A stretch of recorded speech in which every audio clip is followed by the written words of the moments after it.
Joining me now is Republican Governor Doug Burgum of North Dakota, a top finalist to be Mr. Trump's running mate. Governor Burgum, welcome back to Meet the Press. Good morning, Kristen. Good to be with you. Thank you for being here in person. Let's talk about Donald Trump's debate performance. 3 times he refused to say that he would accept the results of this election. He still has not conceded the 2020 election. You have said that Joe Biden is the legitimately elected president. So let me ask you, should Donald Trump, as the presidential nominee, unequivocally accept the election results? Well, Kristen, I heard him on Thursday night say that he would accept the results of the election if it was free and fair and secure, all the things that any of us, whether you're an independent, a Democrat, or Republican, would expect, like the elections we have in North Dakota, where people don't challenge them because we've got secure elections. And I think that's what we need in this entire country. I think he answered the question. I think the real question is, if President Trump wins in the fall, which it looks like he will, will Joe Biden and the Democrats accept the results? Well, as you know, though, in his answer repeatedly, there were caveats. And those types of caveats are what undermine people's faith in a free and fair democracy. Is he not undermining people's faith in the democracy and the democracy itself by raising questions about the fairness of the 2020 election, which, by the way, is on record as being one of the most fair elections in U.S. history? I think this, I have to reject the whole premise, because just in the short lifetime, you don't have to be that old to know that in 2000, the Democrats challenged the election. They had every right to challenge it. It went down to one county, the Hanging Chads in Broward County in Florida. In 2016, yes, Hillary Clinton conceded the election, but then immediately after that began, what's still going on today, a smear campaign about whether the election results in 2016 were legitimate. And so both parties have done this. As a country, if we want to move forward, we have to have elections that both parties agree to. Governor, let me just push back for a moment, because therein lies the difference. Everyone has a right to challenge the election. Donald Trump challenged the election results. He had a right to do that. And yet Hillary Clinton and Al Gore conceded. Donald Trump has yet to concede. Is that not undemocratic, particularly for someone who's running to be the leader of this country and the free world again? Donald Trump, at the end of his term on January 20th, left the White House. We had a smooth transition, and I think it's fair. January 6th wasn't exactly a smooth transition, Governor. Well, I think we have to say that there was a smooth transition, and everybody on both parties is going to challenge elections if they don't think they're fair. And we don't have one election in America. There's over 3,100 counties. And each of those counties sometimes have different rules. And in 2020, of course, with COVID, there was a myriad set of new rules and regulations that we had never seen before. And so, of course, I think going into 2024, I think both parties are going to be very focused on it. And I think this is the idea that this is the threat to democracy. As a governor in North Dakota today, I've been living under what I call the Biden dictatorship because of all the rules and regulations. Now, thank goodness for this Supreme Court that came out on Friday with the Chevron ruling, because maybe now we can put a stop to agencies actually creating laws that don't come from Congress. Let me ask you about your comments about a dictatorship, and then I want to get back to this, because you say he's a dictator for passing all these rules and regulations. Biden's passed 139 executive orders. Trump had passed 169 at this point. And Governor, you, as governor, have passed 164. Does that make you the dictator of North Dakota? I'm not trying to jam rules and regulations down on our state.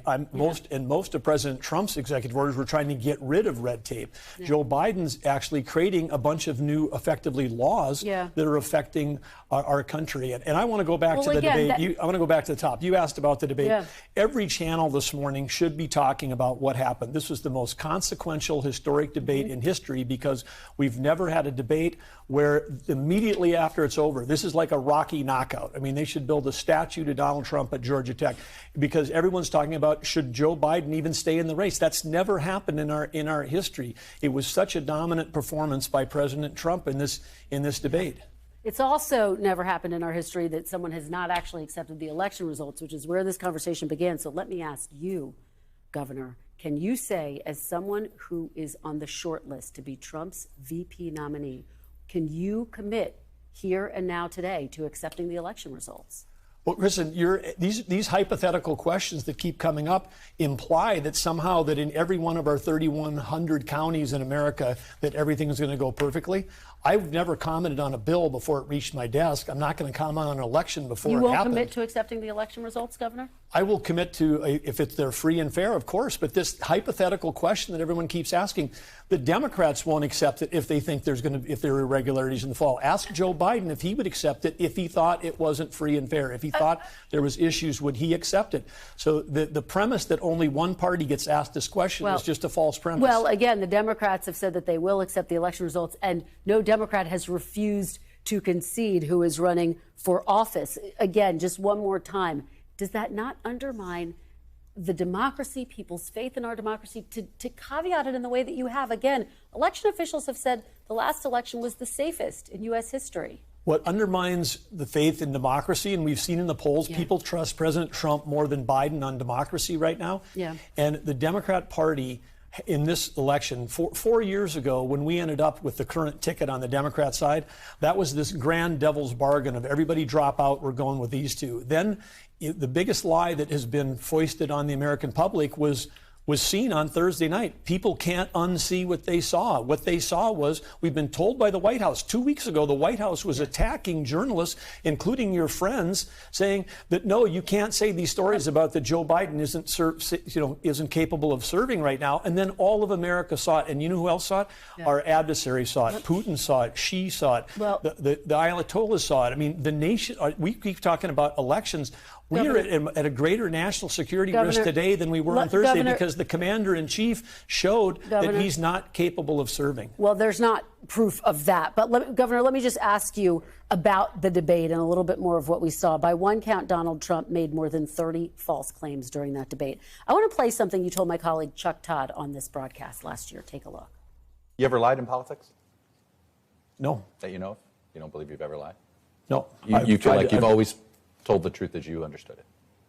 Yeah, absolutely. That's how I was raised, and that's how I've gone forward. As someone who is on Donald Trump's shortlist to be his vice presidential nominee, do you think he should stop saying things that are not true? I think that the whole manufactured thing this morning of that Donald Trump has said something that he hasn't said before. I mean, everything that he said on Thursday night, he's been saying before. I mean, so this isn't. But this is not manufactured. This is not news. But this is not manufactured, Governor. I mean, just to say a few, he said that Democrats want to kill infants after birth. That's not true. He again lied about widespread fraud. Not true. He lied about its comments after Charlottesville. Should he be truthful with the American people if he wants to lead this country? Well, especially given what you just said, that you never lie. That's your standard, Governor. Well, I think you bring up an important issue because I think one of the reasons why the Democrats are in complete disarray, it's not just Joe Biden's performance, but they were running on something, which is that Donald Trump, they were concerned about Republicans' position on life. And Donald Trump was very clear. He will not support a federal abortion ban. He was super clear on that during the debate. And when he challenged Joe Biden and said, will you agree to any restrictions? The moderators asked Joe Biden, will you agree to any restrictions, in the last day of the 9th month? And Joe Biden would not commit to that. So the marker's been set. The Democrats have the extreme position. And like President Trump, I believe this belongs back at the states, and that's where it should stay. Well, and of course, Democrats have said that they only support those abortions if, of course, the life of the mother is at stake or the life of the child. I want to play something that you said about abortion when you were running for governor in 2016. When you outlaw the ability to terminate pregnancies and make it illegal, it just makes it unsafe for some of the most vulnerable people in the world. Young women who are scared, who are afraid, who are in a spot, that they don't want to be in. America was an unsafe place for women before Roe versus Wade. Just to put a fine point on what you said there, you said America was an unsafe place for women before Roe versus Wade. So by your own standard, Governor, is America unsafe for women as a result of Roe being overturned?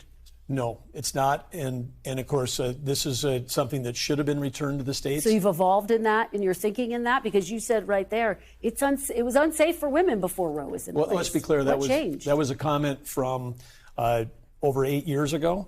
And certainly I've evolved in that position, but part of it I've evolved is that I understand that it's important that what North Dakota, as a very pro-life state, different than even our neighbor Minnesota, the states are going to be different. And I have been clear that I'm opposed to a federal abortion ban. I'm aligned with President Trump on that. And this is something that has to be left to the states. But I'm just to be very clear, how and what changed your mind? Why did you think it was unsafe before Roe v. Wade and why not now? Is it because you're looking to be the vice presidential nominee to Donald Trump. Not at all. I think you know, and everybody else knows that CARE has evolved during that period of time. And I think that we can accomplish both of those goals. We can make sure that we're protecting and honoring life, but making sure we're also delivering against maternal care. And that's going to be handled best at a state-by-state level. Obviously, as we started this conversation, we talked about the fact that you're on the short list to be Donald Trump's running mate. Have you heard from the president about this? Has he asked you to be his running mate?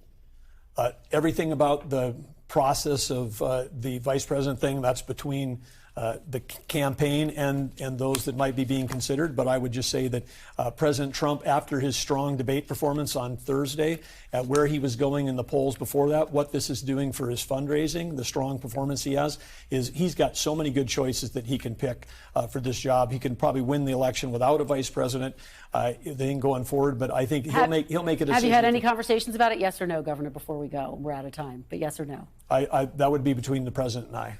Okay, well, that's not a no. Okay, see, I lost my pen. Good, we made some news. Thank you, Governor. I appreciate it. Governor Burgum, thank you so much. Thanks for watching. Stay updated about breaking news and top stories on the NBC News app or follow us on social media.